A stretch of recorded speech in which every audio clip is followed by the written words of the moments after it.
Alright guys, so here is another example of the market maker buy model. As you can see, we took out the external liquidity right here.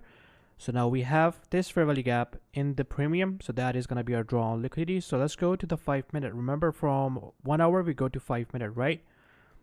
Now we have taken out our objective. So let's identify consolidation phases. So right here we have one consolidation, and that is going to be our original consolidation right here, right? Let's move this up like that.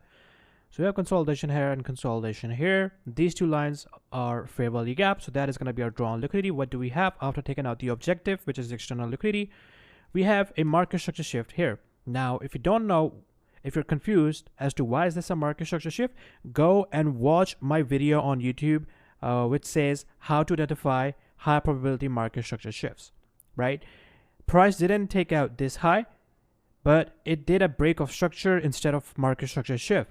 Now, once you have a double break of structure after price takes out a key level, that is a valid market structure shift, if that makes sense. Just watch that video on YouTube. So we have this auto block here, consecutive bearish candles going long just right here, right? We put our stop right below this auto block and we target this level, which is our draw on liquidity, right?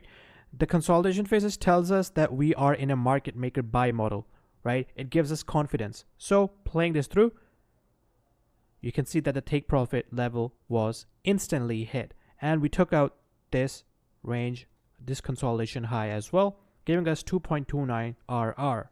So let's move on to the next example.